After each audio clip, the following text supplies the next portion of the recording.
oríire ìnìpele ọjọ́ ọ̀la àwọn ògo wẹrẹ. Ìdí nìyí tàbí gbọ́dọ̀ jẹ́ kí ìpìlẹ̀ náà dáa. Solar Distinct Group of Schools ẹ̀yẹ pọ̀ ní gbólóòtọ́ kọ́lọ́hún tó gbadé ẹ̀yẹ fọ́kì. Ilé ẹ̀kọ́ tó ta gbogbo àwọn ẹlẹgbẹ́ rẹ̀ yọ. Ó jẹ́ ti ká kọ́ ọmọ lẹ́kọ̀ọ́ ìwé àtìmọ̀ Ọlọ́run. Solar Distinct Group of Schools wọ́n wà lágbègbè tó dára tó sì dún kàwé fáwọn ọmọ. Àwọn olùkọ́ tó nímọ̀ kíkún ni wọ́n kọ́ mọ́ ń bẹ̀. Laboratories wọn ò lẹ́lẹ́gbẹ́ àti ICT Center. Ẹ̀yin òbí àtàlágbàtọ́ tó dọ̀la àwọn ọmọ jẹ lógún. Solar Distinct Group of Schools ìníkẹ́ máa máa wọ̀n mọ̀ yín bọ̀. Àní nursery, primary àti college. Solar Distinct Group of Schools wọ́n wà lágbègbè Crown Royal Hotel Abiola Way Abẹ́òkúta. Telephone 0706-180-7087 0706-180-7087 tàbí 0803-438-6383. Solar Distinct Group of Schools pẹ̀lú ìbẹ̀rù Ọlọ́run la fi ń káwọn ọmọ wa.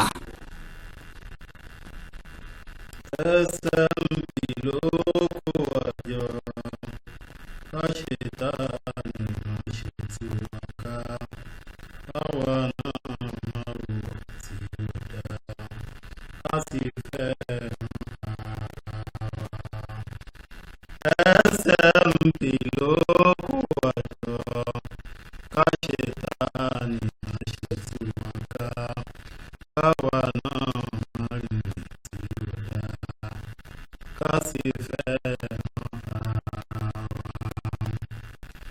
أعوذ بالله من الشيطان الرجيم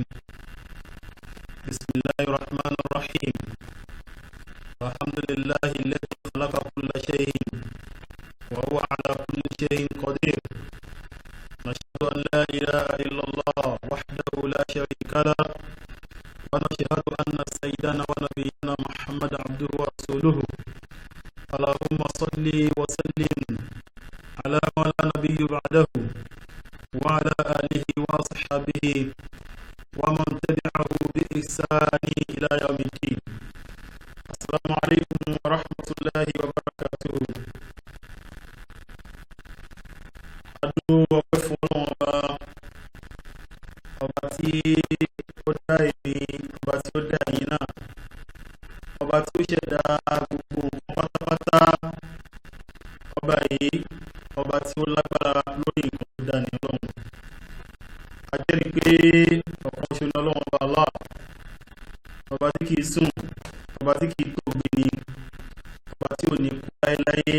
ọba ṣẹ̀mí ọba tí ò gbára lé kankan tó ṣe pé gbogbo tó dá pátá òun ló gbé ara lé Ọlọ́run ọba náà a jẹ́rìí pé Ànábì wa Muhammad sallallahu alaihi wasallam ẹrú sí Ọlọ́run ọba ní òjíṣẹ́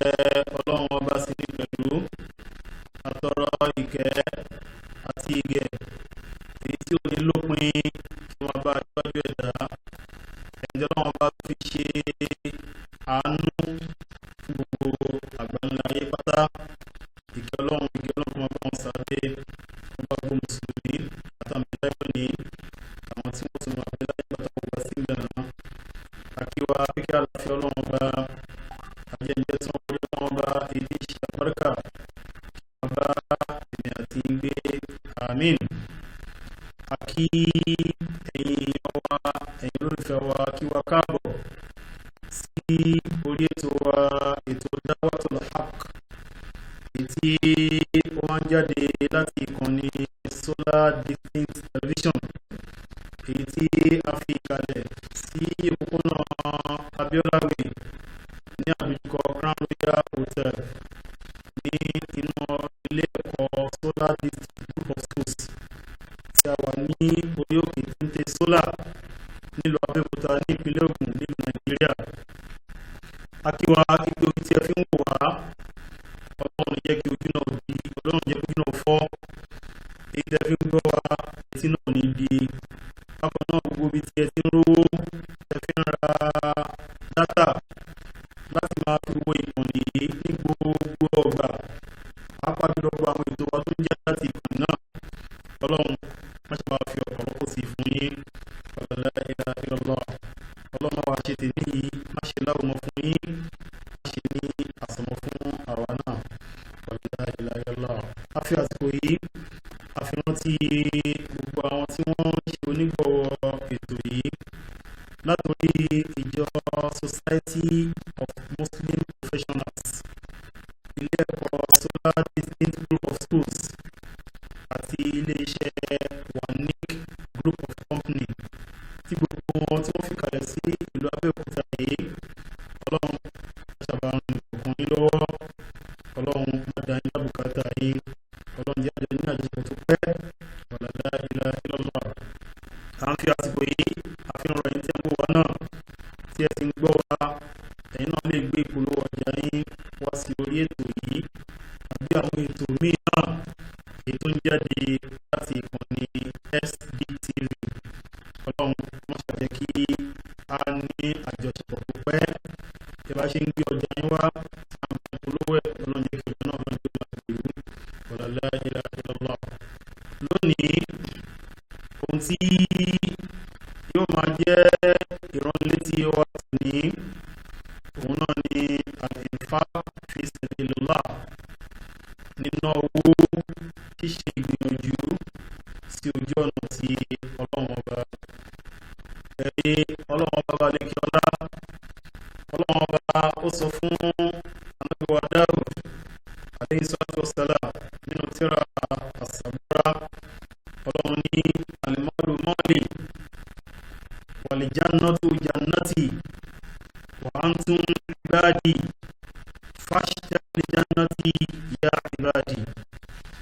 Ọlọ́run ní owó àbí dúkìá,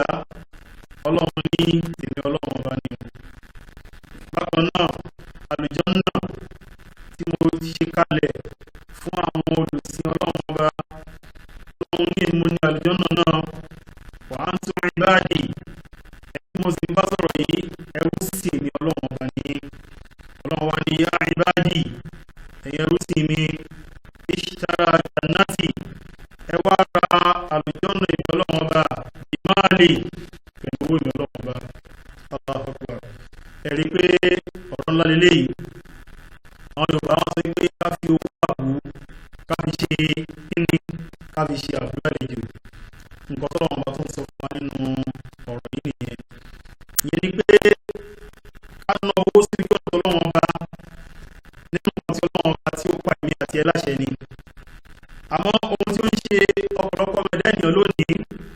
òun náà ni ìbẹ̀rù òṣì, ìbẹ̀rù kí owó tí a kó jọ kó máa tán. Kì máa ń sọ fún ọ̀pọ̀lọpọ̀ wa ní àǹfààní láti lè náwó sí ojú ọ̀nà Ọlọ́run ọba. Ẹ̀wọ́n àgbàgbé pé al-infaqu fi sabilillahi yaftahu abwaba rizq. Àti kí wọ́n máa náwó sọ́nà Ọlọ́run ọba, a máa ṣí ilẹ̀kùn ọ̀pọ̀lọpọ̀ àrísìkì fún ẹ̀dá ni, tó bá ṣe pé ẹ̀dá wa náà. Ká ná owó, ká fi gbọ́dọ̀ Ọlọ́run ọba, oníkówó wá tán. Ká ná dúkìá wa sí ọ̀nà Ọlọ́run ọba, kò sọ wá di aláìní. Ẹ̀rù Ọlọ́run bá sọ fún ìrìn àti nínú Suratu Saba verse 39. Ọlọ́run ní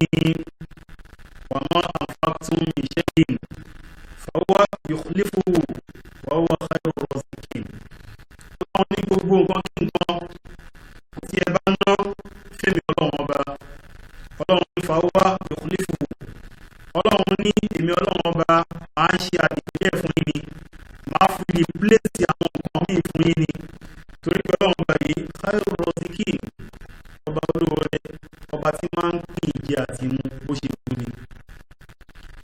Ẹ̀yin mùsùlùmí lọ́kùnrin àti lóbìnrin tẹ́ ń gbọ́ mi, pàápàá jùlọ ẹ̀yin tọ́lọ́run bá ṣe ní ọlọ́rọ̀ nínú ẹ̀sìn, ẹ jẹ́ á gbìyànjú láti máa ná ọrọ̀ wa sójú ọ̀nà tọ́lọ́run ọba. Ẹ jẹ́ á lọ mọ̀ pé èyí tí a bá ná nínú dúkìá wa yìí, òun ni tiwa o. Gbogbo èyí tá a kó jọ sí báńkì, tá a kó jọ sínú ilé, wọ́n láti ṣe tiwa. Torí tá a bá kú tán yóò di tẹ̀lé ẹlẹ́ni ni. Àmọ́ èyí tá a ná sí ọ̀nà tọ́lọ́run ọba, ààrẹ ni tí ó ń jẹ afun lóúnjẹ, ààrẹ ni tí ó fẹ́ lọ sílé ẹ̀kọ́ tí ò rí owó láti fi kẹ́kọ̀ọ́, tá a náwó fún. Àbí wọn kọ́ mọ́ṣáláṣí sí gan ni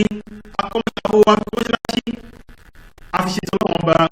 Gbogbo eléyìí òun ni nǹkan tí ó ṣẹ́kù fún mi àti ẹ tó bá di ọjọ́ ìgbéra. Ọlọ́run ní wọ́n fi kú mimma ja'alakum mustakhlifina fihi ọlọ́run ní ẹ̀nà nínú nǹkan tí mi ọlọ́run ọba tí mo fi ń ṣe kọ̀stọ́díà lórí ẹ̀ ìyẹn ni pé gbogbo dúkìá ta kójọ yẹn ẹlòmí nílé lókè òkun bó ṣe nílé lókè òkun bẹ́ẹ̀ ló ní Nàìjíríà èyí tí ẹ̀ ní Nàìjíríà yẹn ò tí ẹ̀ ló ń kà bó ṣe ń kọ́lé sékòó bẹ́ẹ̀ ló ń kọ́ sábújá ó ń kọ́ sábẹ́kúta ó ń kọ́ káàkiri ó ń kọ́lé kiri bí ẹyẹ ọlọ́run ní gbogbo dúkìá yóò ọlọ́run ọba afí ẹ́ ṣe afúnniṣọ́ ni ìwọ́kọ́ ló ní ọlọ́run bá fún ẹṣọ́ ni ọlọ́run wá nìkan tí mo fi ẹ́ ṣe gàbá lórí ẹ̀ yìí o tí mo fi ẹ́ ṣe lórí fún tí mo fi ẹ́ ṣe al-mukhtalifin tí mo fi ẹ́ ṣe kọ̀stọ́díà lórí ẹ̀ yìí ó ní wá ń fi kú ẹ̀nà fún ìmì ọlọ́run ọba tí a bá wo ọ̀pọ̀lọpọ̀ mọ́ṣáláṣí lónìí nínú àdánwò tá ọkọ̀ rí òun náà ni àwọn bọ́ọ̀dù tí wọ́n kọ fi sabilillahi owó táwọn èèyàn ń dálẹ̀ kan lóṣù ẹlòmí 15 ló máa dá lóṣù kọ̀ọ̀kan la ilaha illallah nínú orí tọ́lọ́wọ́ bá ṣe fún ẹ lóṣù kan kò wá ní 15 ló tọ́ fún Ọlọ́run ọba ẹlòmí a ní 100 naira lọ́pọ̀lọpọ̀ mọ́ṣáláṣí ẹni tó dáwó jù lójú bọ́ọ̀dù yẹn 1000 naira rí lóṣù fún Ọlọ́run ọba ohun tó wá burú jù bẹ́ẹ̀ ni pé oṣù fẹ́ láwà yìí nínú oṣù ojú ọ̀run oṣù kọkànlá ẹ bá lọ wo bọ́ọ̀dù yẹn ẹlòmí January ọdún yìí tó ti dáwó ẹyọkan yẹn òun ló ti dágbẹ̀yìn la ilaha illallah ẹlòmí dádé February ẹlòmí dádé March tẹ bá ń bí wọ́n léèrè wọ́n ní kò sí ọ̀kan lẹ̀ ní wá bìrẹ̀ léèrè owó tó ná lórí dátà lóṣù bẹ́ẹ̀ lómi tí ó bá ní subscription tó bá tán báyìí wàhálà dé bá nìyẹn ibi tó burú dé àrí táwọn èèyàn tó lọ ń pa èèyàn nínú olùtawà yìí wọ́n lọ pa lọ́kadà kan àwọn ọmọ tí wọ́n jọ ọmọ 20 ọdún lọ tọ́wọ́n tọ́mọ 20 ọdún wọ́n pa lọ́kadà yẹn wọ́n gba ọ̀kadà lọ́wọ́ ẹ̀ wọ́n wá nígbàtí ọlọ́pàá wá tẹ̀ wọ́n wá nìkan tó fà ní pé àwọn fẹ́ subscribe ni la ilaha illallah muhammadu rasulullah torí pé ó fẹ́ ṣe subscription sórí fóònù òun ló fi lọ gba ẹ̀mí ẹlẹ́mìí tó sì gba dúkìá lọ́wọ́ ẹ̀ jọmọ́ ẹ wo wàhálà tó dé bá ayé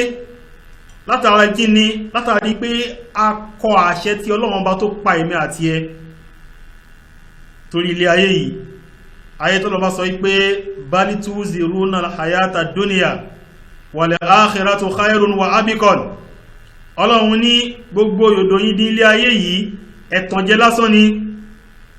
mo nílé 20 lẹ́kọ̀ọ́ mo nílé 8 l'Àbújá tàbí òkúta oníye Ọlọ́run ní zinatul hayata dunya gbogbo kí atakó jẹ́ yìí ẹ̀ṣọ́ lásán ni wọ́n jẹ́ fún ayé yìí ó wá ní ohun tí ó kún èmi àti ẹkùn òun náà ni àlìkíyàmà wa yẹn ni pé owó ta nọ́sùjọ́ tọ́lọ́wọ́ bá yẹn òun lówó ta fi ránṣẹ́ lẹ̀ di àlìkíyàmà tí í ṣe ọ̀la Ọlọ́run ní man dhalladhi yuqridu Allahu qardan hasanan fayud'ifahu lahu ad'afan kathiran Ọlọ́run ní ta nínú yín tí ó bá èmi Ọlọ́run bá ṣòwò ta nínú yín tí ó yá èmi Ọlọ́run bá lówó kí ló ń fẹ́ fowó wá ṣe Ọlọ́run ní owó tẹ bá yá mi yìí Ọlọ́run ní fayud'ifahu lahu ad'afan kathiran Ọlọ́run ní ìrẹ́lọ́run bá máa ṣe ìlọ́po tó pọ̀ tó sì lóore Ọlọ́run ní òun ni máa ṣe fún yín àwọn mùsùlùmí tàná àwọn a máa ṣe competition láàrin ara wọn ni lórí pé èmi ni máa náwó sójú ọ̀tọ̀lọ́wọ́n bá owó tèmi ló máa pọ̀ jù owó tí ẹ ló máa pọ̀ jù àmọ́ àwọn mùsùlùmí tó ní ọ̀tọ̀ ní nǹkan tí a fi ń yangàn ọ̀tọ̀ ní nǹkan tí a fi ń ṣe competition láàrin ara wa ẹ̀rí àríkà nínú hadith Ànábì sallam tán ní àfáwà Umar bin Khattab radiyallahu ta'ala anhu hadith wà látọ̀dọ̀ àfáwà Abu Hurairah ó ní Umar sọ ní ọjọ́ kan wípé ní gbogbo ìgbà tánà ibá ní pé kí àwọn wá náwó sójú ọ̀tọ̀ lọ́wọ́ ọba pé Sayyidina Abubakar radiyallahu ta'ala anhu gbogbo ló jẹ́ pé owó tí ẹ̀ òun ló máa ń pọ̀ jù èyí tó ń bá ṣe òun ló máa ń pọ̀ jù Umar wá nítọ̀ the next order sí àná bá fún òun tánà bá fáwọn òun á gbìyànjú láti ná ju Abubakar lọ radiyallahu ta'ala anhu. Wọ́n ní amarana Rasulullahi sallallahu alayhi wa sallam. Ó ní Ànábì pa wá láṣẹ ní ọjọ́ kan anna tasaddaqa wa wafaqa dhalika indi mali, pé ta ni ó rẹ́dì láti ná owó rẹ̀ fún iṣẹ́ Ọlọ́run ọba èyí tí àwọn fẹ́ ṣe yìí. Fakultu, ẹ̀rí Umar wa ni mo wá sọ wípé al-yawman lónìí o asbaqa Abubakiri in sabaqatahu yawman, pé lónìí òun ni máa fi àjùlọ nínú máa fi wọn Abubakiri lórí kánó sójú ọ̀tọ̀ lọ́wọ́ ọba. Ẹ̀rí nígbàtí wọ́n wá ní fàjá àti bí nísù ìmáàlì, wọ́n wá ní mo wá kó ìdajì gbogbo nǹkan tí mo ní, gbogbo tó ní pápátá, gbogbo dúkìá ó wá dá sí méjì. Ẹ̀rí ó wá lọ kó fún oníṣẹ́ Ọlọ́run sallallahu alaihi wasallam. Ó wá ní faqala Rasulullah sallallahu alaihi wasallam, Ànábì wá sọ wípé ma abaqaita li ahlik, ìrẹ Umar, ohun tó kó àìmá pọ̀, kí ló wá fílẹ̀ fún àwọn aráalé rẹ̀ tí ó jẹun tí wọ́n máa jẹ tí wọ́n máa mu. Qultu, wá ní Umar wá sọ wípé nisfu mali, ohun tí mo kó wáyé o ìdajì owó mi ni, ìdajì dúkìá mi ni, mo wá fi ìdajì tó kúnlẹ̀ kó máa jẹ́ ohun tí àwọn aráalé mi ó jẹ sallallahu alaihi wasallam. Fajaha Abubakar bi malihi kullu, Umar wá ní ohun tí ó yà àwọn lẹ́nu, ó ní bí Abubakar radiyallahu ta'ala anhu tó jẹ́ sàábí àkọ́kọ́ fún àwọn sálá, ó ní bó ṣe dé ní bí malihi kulluhu, ó wá dé pẹ̀lú gbogbo dúkìá pátá. Faqala Rasulullah sallallahu alaihi wasallam, ó lọ́nà bí wá sọ pé ya Abubakar ma abaqaita li ahlik, ìrẹ Abubakar kí ni nǹkan tí wọ́n náà fílẹ̀ fún àwọn ará ilé rẹ̀? Qala, ó ní abaqaitu lahum Allahu wa rasuluhu sallallahu alaihi wasallam. Ẹ̀rí àwọn sàábẹ̀ dáná nìyẹn. Ó ní rẹ̀ ń ṣe Ọlọ́run ọba, ó ní àìbí mi o, mo fi Ọlọ́run ọba lẹ̀ àti òjíṣẹ́ ní fún omofílẹ̀ fún wọn lé. Ìyẹn ni pé gbogbo nǹkan tí mo ń láyé àtọ̀run òun ni mo wá kó wá sóyàn ọ̀tọ̀lọ́run ọba. Jọmọ́ ṣáwà mùsùlùmí tó ní ṣáwà lè ṣe bẹ́ẹ̀. Ọba ní ká dáwò fíṣẹ́bílá inú mọ́ṣáláṣí, ẹlòmí àwọ ìsàlẹ̀ àpò ẹni èyí tó kéré jù nínú owó ẹ̀ òun ní ó fi sí. Wọ́n dàbẹ́lẹ̀ bá ń bọ́ mọ́ṣáláṣí jímọ̀, lẹ́yìn tó bá ti mú owó mọ́tò lọ́wọ́ átùnra 50 naira, átùnra tọ́jú ẹsẹ́gbẹ́ kan ni pé ohun tóhun kí mọ́mù lè sọ lónìí mi ní fílẹ̀ 50 naira yìí lọ. A ṣe bẹ́ẹ̀, gbogbo náà ló ní àkọsílẹ̀. Ẹ má jà gbàgbé Ọlọ́run ọba tó fún wa lówó, ó mọ iye tó ní kálùkù wata wọ́t. Ìwọ tó wọ́t kò fi 1000 naira lẹ́jọ jímọ̀ tó wá fi 100 naira lẹ̀, Ọlọ́run rí ẹ yóò sì san ẹlẹ́san gẹ́gẹ́ bí àníyàn ẹni. Ohun tá ń sọ fún wa òun náà ni pé ẹ jẹ́ á gbìyànjú láti ran iṣẹ́ Ọlọ́run ọba lọ́wọ́. Nínú iṣẹ́ Ọlọ́run ọba tá ìràn lọ́wọ́ òun náà ni ètò wà yìí tí a pè ní ètò Dawatul Haq. Ẹ̀yin olówó wa, ẹ̀yin tọ́lọ́run bá kẹ́ láwùjọ tẹ jẹ́ mùsùlùmí, ẹ wá ran ètò yìí lọ́wọ́, àwọn èèyàn ń jẹ àǹfààní nínú ètò yìí. Nínú àwọn ètò wa òun náà ni àdísì sọ pé níta ti gbọ́ láàárọ̀ yìí tó ń sọ fún wa nípa nǹkan tí Ànábì sọ sọ́lá kó lè máa wúlò fẹ́mi, kó lè máa wúlò fún ọ náà. Ọlọ́run ọ̀kẹ́ àìmọye àwọn èèyàn ní àwọn ọ̀rọ̀ Ọlọ́run ọba yìí òun ló ti benefit. Ẹ jẹ́ á gbìyànjú, èyí táwa ní òun là ń ná yìí, èyí tẹ́yìn náà ní ẹ̀yin náà ná fíjọ Ọlọ́run ọba, èyí tó fowó ṣe ṣìnà ó tó wọ́n náà bá ti ṣe oríire. Àwọn ibi tó náwó ẹ̀ sí ni níyàwó nlé wà náwó fálẹ̀ ń ta, gbogbo tó ná fálẹ̀ yìí àkọsílẹ̀ aburú náà ń kọ́lẹ̀ fún ẹ̀ tí ẹ̀dán Ọlọ́run ọba wò. Ọlọ́run bá kìí kúrọ̀, ó ní mọ́ndálẹ̀dí yúkìlọ́ kọ́dán asana, ta ni yóò náwó oore, ni ó yá ìmẹ́ Ọlọ́run ọba lówó tí máa sì fún ní àdìpẹ̀lẹ̀ ẹ̀san. Ìwọ tí ẹ wá dán Ọlọ́run ọba wò, wá wò bóyá ohun tọ́lọ́run ọba sọ yẹn bóyá yóò ṣe àbí kò ní ṣe, torí pé Ọlọ́run ọba sọ̀rọ̀ ṣẹ ni Ọlọ́run ọba. So àbí Ọlọ́run ọba èyí tí a sọ fún wa lónìí, Ọlọ́run ọba kó má ṣe ní ìbàrẹ̀jọ àbúrú fún wa láì bíbà yìí àti ní ọjọ́ mìdàlùkíyà. Ìjọ wa Society of Muslim Professional, ìjọ náà ọlọ́májú tú gbogbo àwọn tí wọ́n jẹ́ olórí wa, látòrí president wa, deputy president, bàbá sẹ́kítì àti gbogbo àwọn jọmọ́ pátá tó dárò àwọn àfáwa àwọn ìyá wa lóbìnrin tàjọ́ ń ṣe àsàlátù lọ́jọ́ Sunday àti gbogbo àwọn jọmọ́ wa tí àjọ ń kírun jímọ̀ ọlọ́run wọ́n ṣàṣàánú ìkọ̀kan ọlọ́run ṣàánú ọlọ́run ọba wọ́n ṣàṣàánú ọlọ́run ọba la ilaha illallah ọlọ́mọdé kí ọ̀nà òtú ọlọ́run ọba wọ́n ṣàṣe jímọ̀ wa ọlọ́mọdé òtú ọlọ́run ọba àsàlátù wa ọlọ́mọdé òtú ọlọ́run ọba ìjọ wa ọlọ́mọdé òtú ọlọ́run ọba ilé ẹ̀kọ́ wa Solar Distinct ọlọ́mọdé kí lè kọ́ náà òtú gbogbo àwọn akẹ́kọ̀ọ́ tó ń wá síbẹ̀ ọlọ́run jẹ́ kán yanjú jẹ́ kán wúlò fún léde kán wúlò fáwọn òbí wọn kán wúlò fúnra wọn náà àwọn tó wá ń kọ́ wọn náà ọlọ́run làákàyè mọ́jú dàrú ọlọ́run ọba la ilaha illallah ilé iṣẹ́ wa SDTV látòrí media team chairman wa fi ká gbogbo àwọn alákòóso media team ó fi wá dórí ẹni tó jẹ́ the blood of the team lọ́tí ò bá sí engineer wa ni owó tá à ń sọ yìí àwòkàn bá wí lásán ni gbogbo àwọn perfection yẹn ṣe ọwọ́ tí wọ́n ní làákàyè náà ń pé bẹ́ẹ̀ làákàyè náà wọ́n má jù dàbọ̀ lọ́wọ́ ọba la ilaha illallah nígbàtí ẹ̀san iṣẹ́ yìí bá dé ọlọ́run gbogbo wa má jẹ́ kó wọ́n wá ti ọlọ́run ọba lórí gbogbo àwọn Al Jazeera oníbà náà ṣe bẹ̀rẹ̀ táwọn náà wá di ńlá lónìí káàkiri ayé ni SDTV náà ọlọ́jọ́gbọ́n náà di ńlá tó bá wá di ńlá má jẹ́ kó wọ́n wá ti ọlọ́run ọba la ilaha illallah orílẹ̀-èdè Nàìjíríà àfàlẹ́wọ̀ náà ọba lọ́wọ́ ọlọ́run má jẹ́ arógun ọlọ́run má jẹ́ arí èèyàn ní Nàìjíríà ọba wá dàrú inú ilé mi àti yín náà má jẹ́ dàrú ọlọ́run ọba nígbà tó wá pàdé ọjọ́ mẹ́jọ ọlọ́run má jẹ́ aróyìn àdúró fúnra wa mẹ́mọ̀ yà ń tẹ́tí gbómi náà ni Abubakar Abdulwasi Ibadan wassalamu alaikum wa rahmatullahi wa barakatuhu.